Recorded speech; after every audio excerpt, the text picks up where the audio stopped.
Hey guys, it's your boy Karki. Welcome back for another episode of Granblue Fantasy. So last time we went and learned about Siegfried's fate stories, and it's kind of dark but also kind of nice at the same time.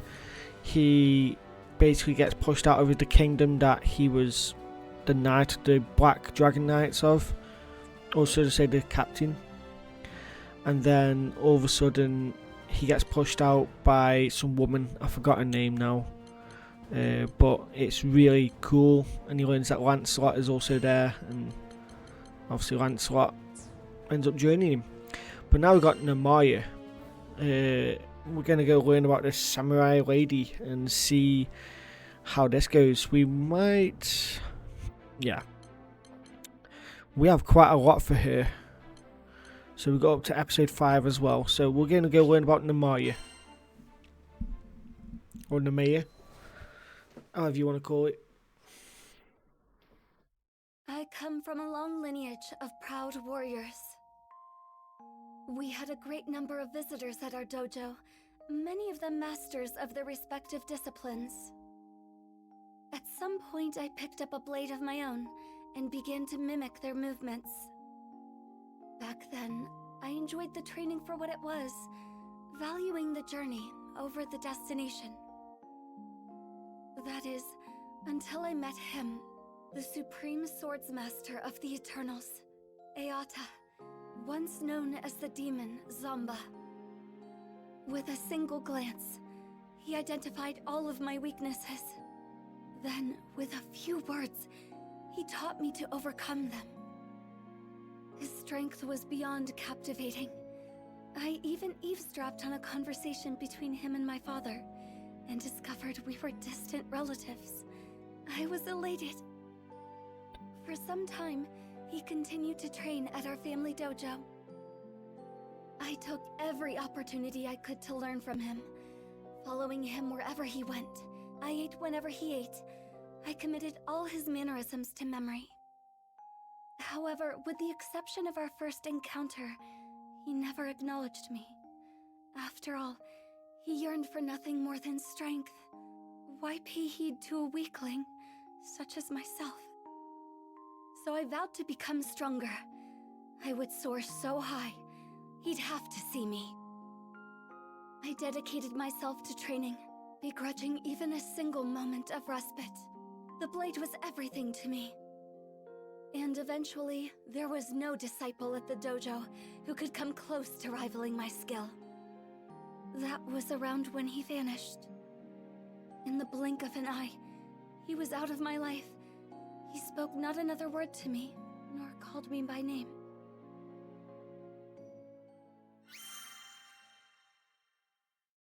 Interesting. The face of ambition.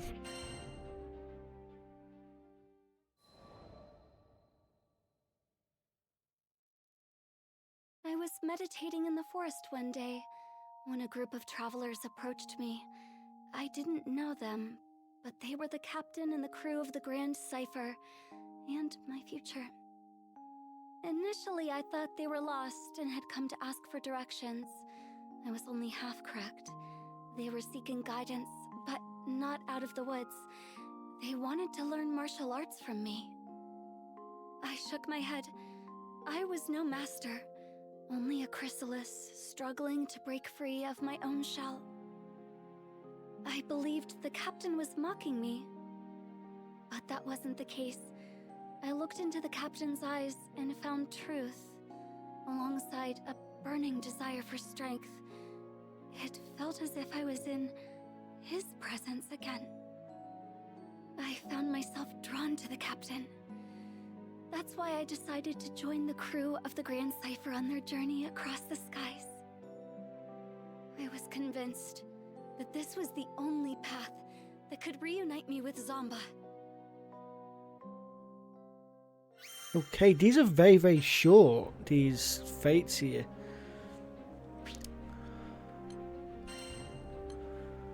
Very, very short. So memories that cut deep, face of ambition, learn to love yourself.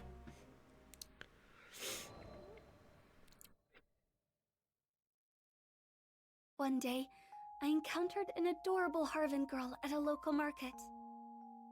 I'd already finished my shopping, so I decided to accompany her to a nearby cafe for tea and conversation. Upon parting, I asked for her name. She proudly introduced herself as Vive, one of the 10 Eternals. I had heard that Zomba once cared for a child of the same name. A jealousy brewed within me that I hadn't felt before. Zomba had taken notice of her, yet he never once acknowledged me during our time together. My inner peace had been shattered. So she's I just after retreated to someone's the approval mountains from the sound and of started things. my training anew. But the more I tried to find direction, the more I realized how lost I truly was. It was Lyria and the captain who brought me back. They appreciated me for who I was. Nothing more, nothing less. Perhaps I too could learn to love the living, breathing me, and not a ghost of the future. That thought filled me with so much contentment. I was ready to give up on chasing Zomba. But the universe works in strange ways. As soon as I was about to let go, Vive helped bring me and Zomba together again. It was then I finally put into words how I felt. I spoke about how I wanted him to acknowledge me, to call my name. He listened quietly, and for what I felt was the first time, truly saw me. But I had yet to see and love myself. As part of my quest for self-discovery, I crossed blades with Zomba. No, Eata. We fought for days. He no longer believed I was a weakling. After our battle, we visited the tea shop, and it was there that he first addressed me by name. Never had tea and cake tasted so sweet to me. Now, with nothing holding me back, I am free to soar toward ever greater heights with my beloved companions on the Grand Cipher. Nice.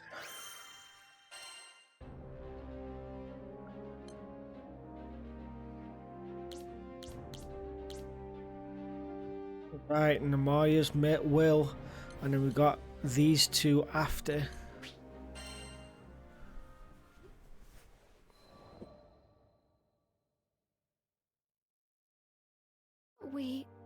I had failed that day at the Hailwind Altar. I had spent years training and sharpening my skills, devoted my entire life to the pursuit of strength. But in that moment, it all amounted to nothing. Our experiences in Zega Grande had planted a seed of doubt in my mind. Over time, it grew, dense and wild as a jungle, choking me with a sense of helplessness like I'd never felt before. I wasn't able to protect Lyria or the captain. I had found my identity as a big sister, as a guardian, but now that I'd failed, who was I? I thought about resuming my training, but I couldn't afford to isolate myself like that. What if something were to happen while I was away? Then, the solution came to me. Whenever the captain was about to take on a dangerous mission, I would complete it first. That way, I could train myself and protect the crew in one fell swoop. I was too blind to see that despair had clipped my wings and chained me once again to the past. Okay. These are very, very short. I kind of feel like I'm going to have to do the other girls as well.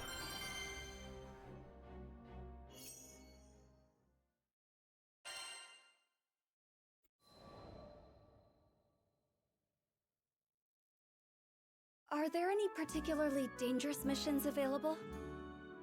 Sierra Carte, with her usual cheery disposition, set a list of options before me.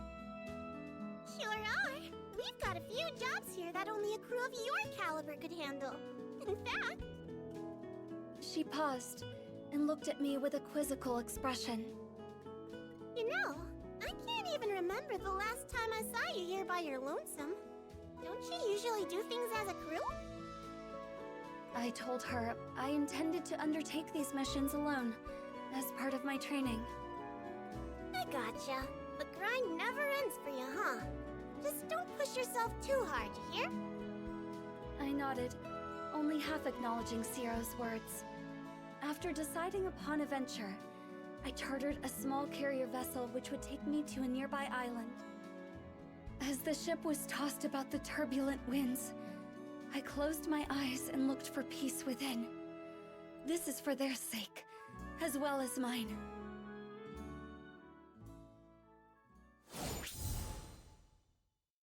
Oh yeah, whoa, what was that? Free flutter stance. Ooh, okay. Interesting. Oh, we can actually got like a pretty cool butterfly just flying with her. That's pretty awesome. Around here.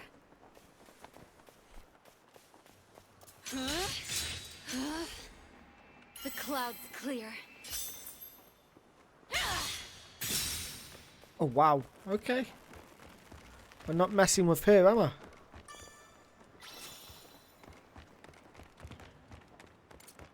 Life is a dance. Fly! Free flutter stance. I sense great evil. Just a little farther. Like the dawn.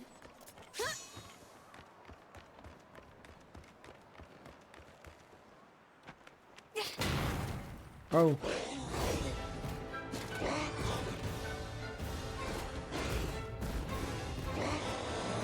I don't think he's too happy with me. Shall we test which is stronger? Your shield or my blade? Fly! The final step.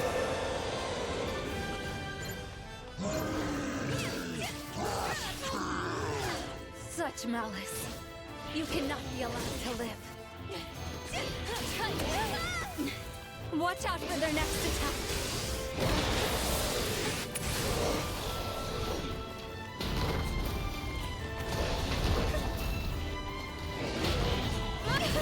Again. No one. Come on, letter. Okay, I'm not having that much fun with it.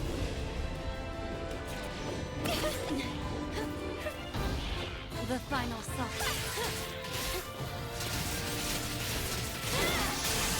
Okay. Okay, now I am. Come what may. The pond settles. Your anger is no match for mine. Okay.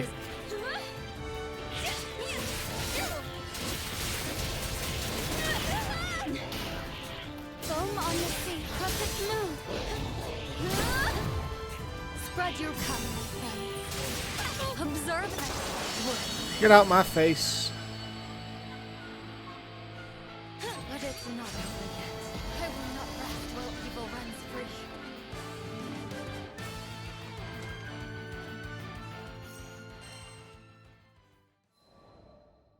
She's not that bad, you know. Once you get used to the whole wine and stuff Do you like that. not have anything more dangerous? I made quick work of the mission and returned at once to Ciero. She seemed taken aback when I demanded more work, but I was determined. If someone had to risk their life, better me than the captain. The crew didn't have to know. They would be kept free from worry and danger, while I grew stronger. I was so absorbed in my thoughts, I'd failed to notice how Ciero's eyes grew ever more clouded with worry.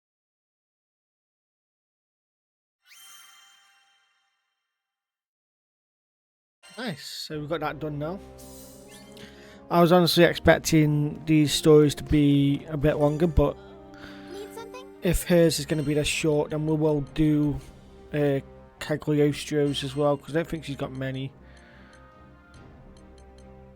She's got 5, 6, if you count that.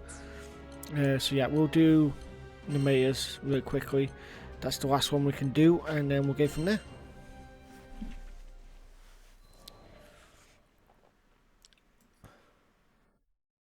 I continued to take one treacherous job after another. If you want someone safe, then keep them from entering the tiger's den. It's as simple as that. Are you really sure you're up for another one, Nermaya? Sierra worried for me, but there was no turning back now. My labor had bore fruit. The rest of the crew was beginning to look healthier, better rested. They returned earlier from missions, bearing fewer injuries. I appreciate the concern, Sierra, but the path to strength is long and narrow, and I must continue down this path, for all of their sakes. I was fixated on protecting my loved ones. They were all I could see. If they were safe, then nothing else mattered. That thought alone was enough to steel my resolution.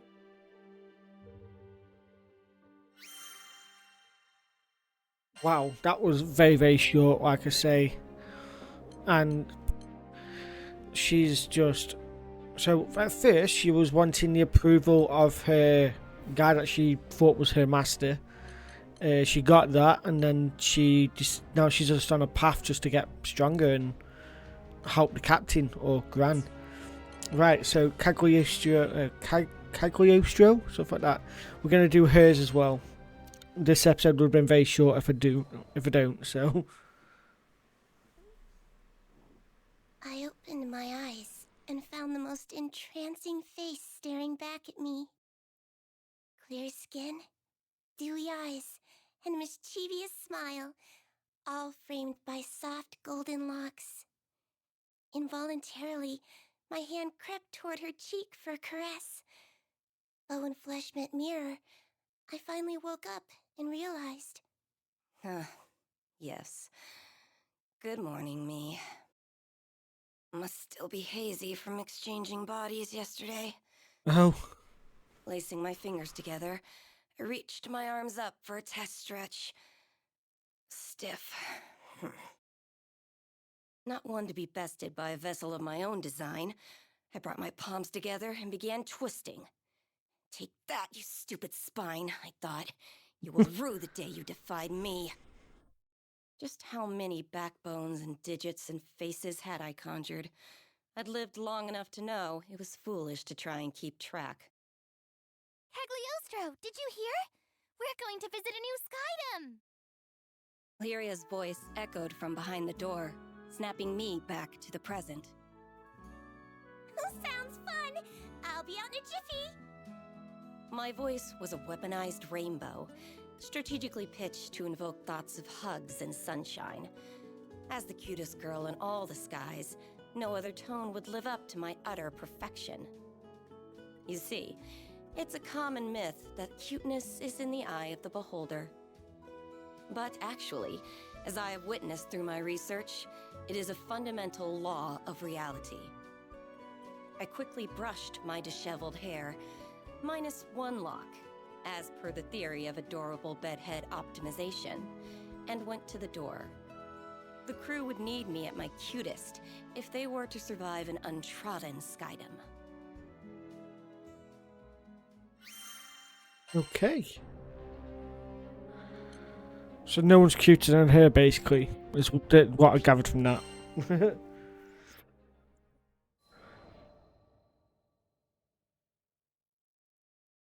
About 2,000 years ago, before the war, I was a wretched, sickly little thing. We lived in a village with no doctor, so all I could do was wait for the release of death. I still remember the defeated look on my sister's face as she attended my bedside. I couldn't blame her. Not when she was surrounded by the other villagers and their whispers. None of them thought I was long for this world. But back in those days, the sky was full of children who would never live past adolescence. So my life was tragic, but common. With the exception, of course, of one detail. My intellect. I had been working on a theory of reality, one that would let me rewrite the laws of existence. I dubbed it alchemy. I was too weak to leave the house, but my sister would fetch me the necessary reagents for my experiments. At first, each failure was more spectacular than the last. Creating a fully functional body from nothing but dirt and speculation was complicated. Instead, I focused on creating an ageless vessel capable of housing a soul. Hypothesis, test, fail. Hypothesis, test, fail. My pile of discarded monstrosities grew with each unsuccessful trial. But finally, I succeeded in producing a small life form, no bigger than your average roach. Sure, a misplaced footstep would have killed the damn thing, but it was life nonetheless. And it was proof that I could achieve mastery over my own mortality. Now that I had more data, all it took was a few more months of testing, and voila! I had synthesized a flesh bag for myself. My soul was finally free to occupy a worthy form. Now, repeat this process a few thousand times, and my reputation spread throughout the skies, garnering love and admiration from the masses. Alchemy was at its apex, and death had been conquered for all. Yeah, right. More followers meant more opportunity for betrayal. Eventually, a faction of alchemists turned my own bloodline against me, and they managed to seal me away for centuries. Assholes.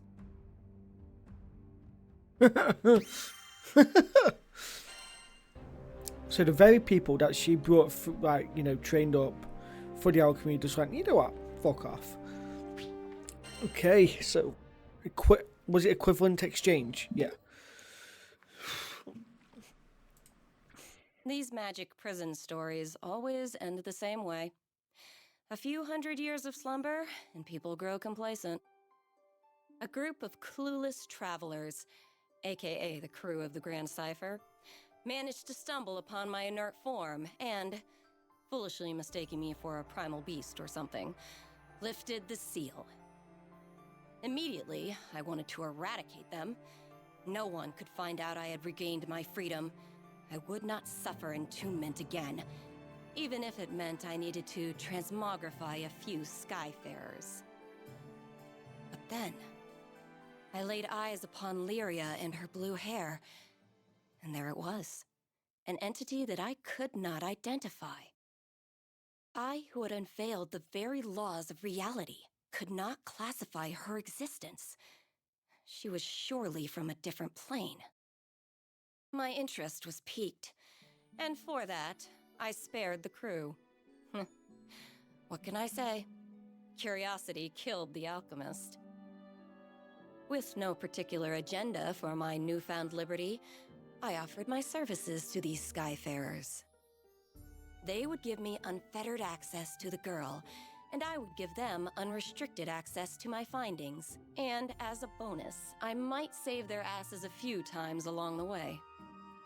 Of course, the captain readily accepted.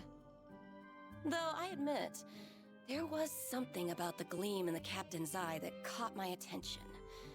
What was so special, you ask? That's for Cagliostro to know and for you to find out. Okay.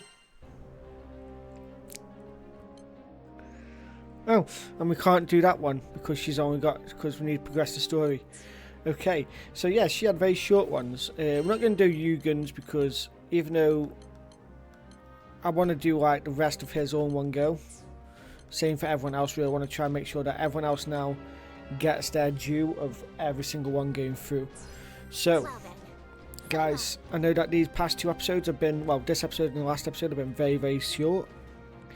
But I hope you appreciate what I'm trying to do here. I hope you have a wonderful day. Be sure to subscribe, leave a like and comment, and I'll catch you in the next episode where we go find Lilith, I think. So yeah, peace out. Bye.